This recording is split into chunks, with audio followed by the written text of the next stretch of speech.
One of the greatest threats facing the oceans is overfishing, a major cause being unreported fishing by purse seine vessels. The purse seine nets results in bycatch of endangered species of cetaceans, sharks and sea turtles. Bycatch is used to describe non-target species being captured in the pursuit of another, most often tuna. It is also used to describe undersized fish or fish caught out of season. Purse seine is a non-selective method of fishing, meaning that every single sea creature is captured, regardless of size or species. Marine wildlife in the vicinity is caught at a high mortality rate. This bycatch includes juvenile fish, but also whales, dolphins, sharks, and sea turtles. For sharks, the mortality rate is about 90%, even when discarded overboard alive. Purse seine fishing is so effective because the fishing gear nets off a large area of water.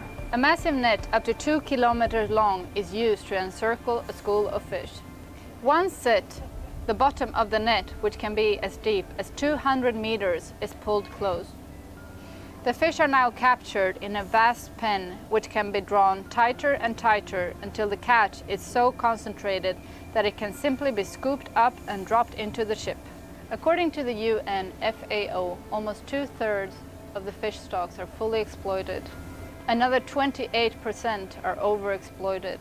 The amount of fish in the oceans have been halved over the past 50 years, with some species such as tuna falling by 3/4. Capacity of the world's fishing fleet is 2.5 times larger than sustainability estimates.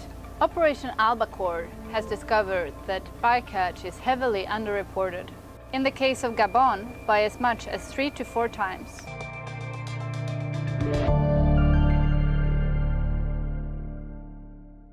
In the 1970s, the world was fishing around 1.5 million tons of tuna a year. We're now up to 5 million tons. The whole of that increase, 3.5 million tons, 70% is industrial purse seine tuna boats.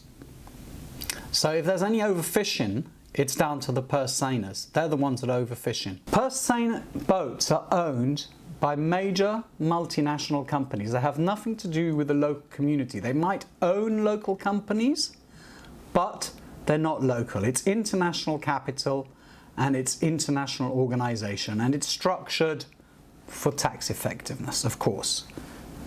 You might ask, is the MSC a solution?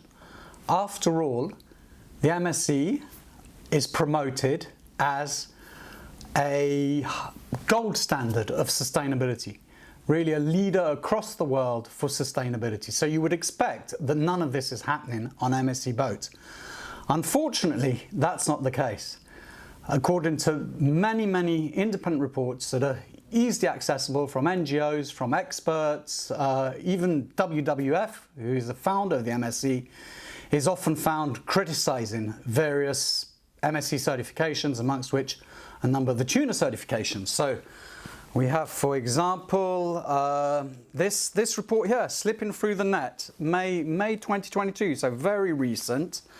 Lots of incidents documented. It's by a charity called Shark Guardian. Documented incidents of shark finning, dolphin catch, a helicopter being dumped at sea. It's all written in great detail within the report.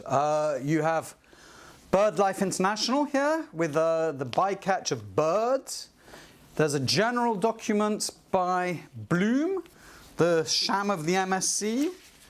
Lots and lots of, here you have that statistic as well about industrial boats. 90% of MSC tuna is, unfortunately, from purse seiners. So the MSC can call itself an improvement program, but it really isn't a gold standard, and we've got to go beyond that. And the problem is when we buy MSC thinking that we're dealing with the solution, in fact, we're ignoring the best practice, which is the pole and line boats. And we as a company support the pole and line boats. 90% do emprego criado na pesca no mundo é emprego na pesca artesanal. E os 10% do resto do emprego, os 10% dos trabalhadores da pesca, na pesca industrial, pescam 60% de todo o peixe pescado no mundo. Há aqui um desequilíbrio tremendo.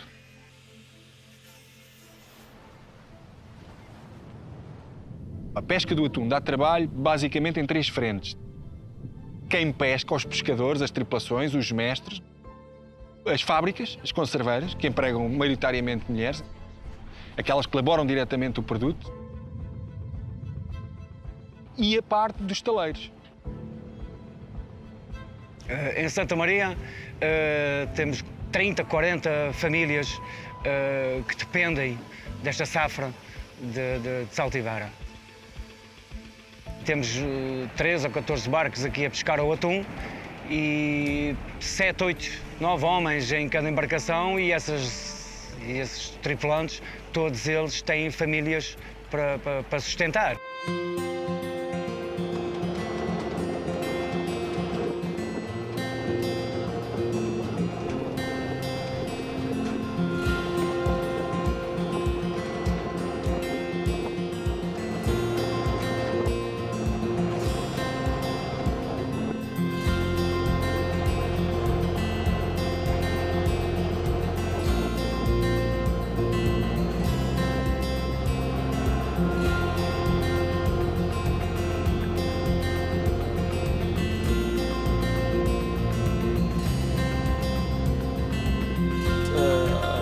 All of the gear is artisanal. So I have an example right here, if you want to know.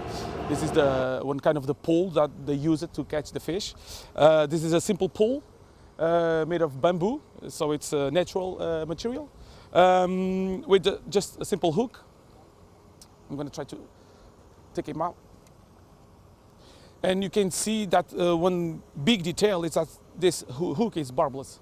So this makes it easy to catch the fish. And as soon as the fish gets is landed on the boat, it's really easier to, and sometimes the fish comes out from itself from the hook, so it doesn't damage the fish as well.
They used a boat to hold a whole school of tuna, and they were fishing it for 3 whole days, and then they fill, and then another boat will come and fish it, and so they come and land it in the port, yeah. Por exemplo, a gente está a vender peixe de 40, 50 quilos, eu sei.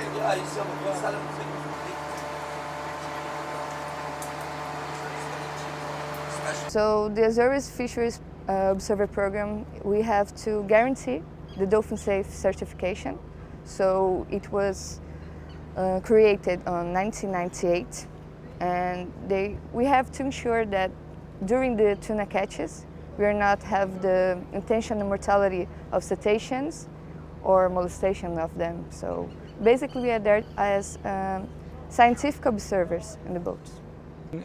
We collect lots of data regarding not only the fishery and the catch and bycatch, but also data and information about the associated species, such as dolphins or cetaceans, and seabirds and sea turtles. We also collect information since 2015 on marine litter, and we have a huge database regarding this fishery.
So the factory is here since 1950.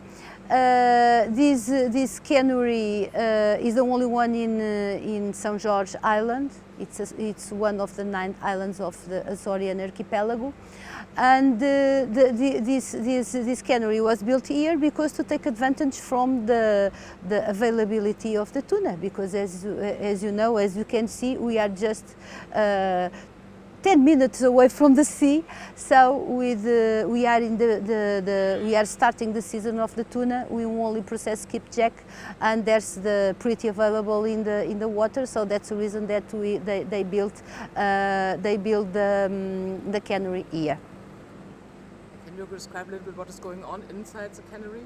Yes, the cannery, we work in one shift. We employ 137 people. Almost 80% are women.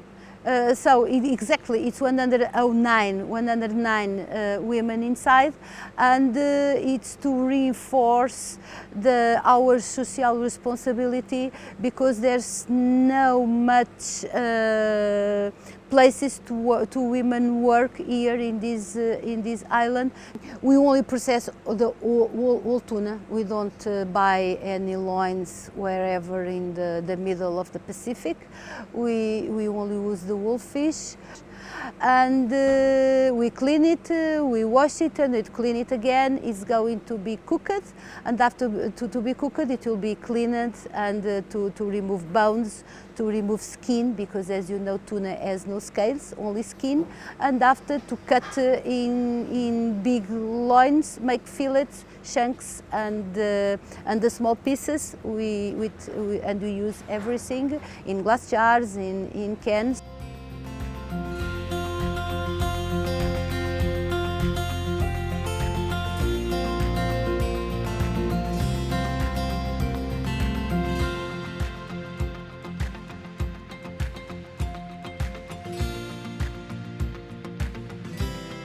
Okay, so our plastic neutrality project in the Azores, it started in 2019, where we wanted to understand the amount of fishing gear that was being lost by the pole and line fishery in the Azores. So we worked with the Scientific Observer Organisation on the island, POPA, and we collected the amount of gear that was being lost from 2019, and we've done that every year since. And then what we found out was that the fishery was not losing much gear at all, a very negligible amount, and we saw the opportunity with the floating fishing gear that was coming in from outside the Azores for the fishery to collect that plastic and collect a surplus of plastic, and verified by data, and become the first fishery in the world to collect more plastic fishing gear than they lose through their own operations. Se eu tivesse de frente a frente com um mestre de uma embarcação que exercesse a arte de cerco ao atum, uma das primeiras perguntas que eu lhe fazia: quais eram os seus limites?